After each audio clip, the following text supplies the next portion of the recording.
Welcome to new TV Telugu. నటుడు Hindupuram MLA Nandamuri Balakrishna megastar చిరంజీవిని ఉద్దేశించి అసెంబ్లీలో చేసిన వ్యాఖ్యలు తీవ్ర వివాదానికి దారితీశాయి.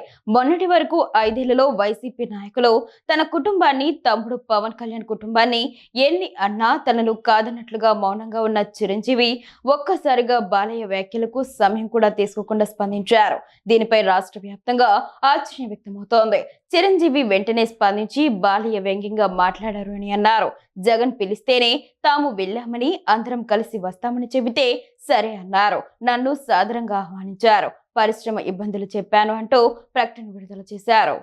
ఈ ప్రకటనలో చిరంజీవి ఆంధ్రప్రదేశ్ అసెంబ్లీ సమావేశం గౌరవ శాసనసభ్యులు కామినేని శ్రీనివాస్ గారు మాట్లాడిన అంశంపై గౌరవ శాసనసభ్యులు నందమూరి బాలకృష్ణ గారు స్పందిస్తూ మాట్లాడిన మాటల్లో నా పేరు ప్రస్తావనకు రావటం జరిగింది. ఈ అంశంలో నా పేరు ప్రస్తావనకు వచ్చింది కనుక నేను ప్రజలకు వివరణ ఇవ్వవలసిందిగా అనుకుంటున్నాను.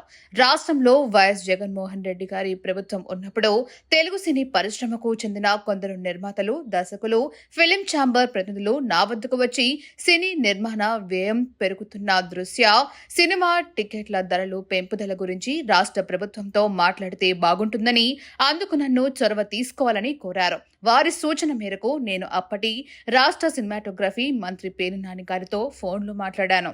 టికెట్ల ధరల విషయం మంత్రి గారితో మాట్లాడి చెబుతానని ఆయన నాతో చెప్పారు. ఆ తర్వాత ఓ రోజు మంత్రి గారు నాకు ఫోన్ చేసి ముఖ్యమంత్రి గారు ముందు మీతో 1-to-1 కలుస్తానని చెప్పారు. లంచ్ కి రావాలని చెప్పారు. డేట్ ఫిక్స్ చేశారు. ముఖ్యమంత్రి గారి ఆహ్వానం మేరకు నేను ఆయన నివాసానికి వెళ్లాను. నన్ను వారు సాదరంగా ఆహ్వానించారు. లంచ్ చేస్తున్న సమయంలో నేను సినీ పరిశ్రమ ఇబ్బందుల్ని వారికి వివరించాను.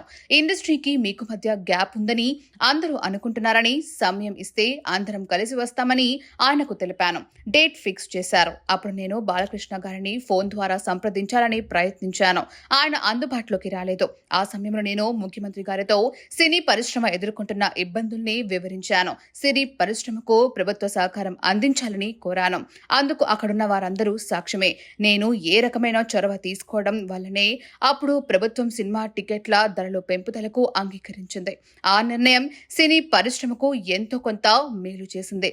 ఆ నిర్ణయం వల్ల మీ వీర నరసింహారెడ్డి సినిమాకైనా, నా వాల్తేరు వీరయ్య సినిమాకైనా టికెట్ రేట్స్ పెంచడానికి కారణమైంది. తద్వారా ఇటు నిర్మాతలకు, అటు డిస్ట్రిబ్యూటర్లకు, ఎగ్జిబిటర్లకు లాభం చేకూరింది. నేను రాష్ట్ర ముఖ్యమంత్రితోనైనా, సామాన్యుడితోనైనా నా సహజ సిద్ధమైన ధోరణిలోనే, గౌరవం ఇచ్చి పుచ్చుకునే విధానంలోనే మాట్లాడతాను.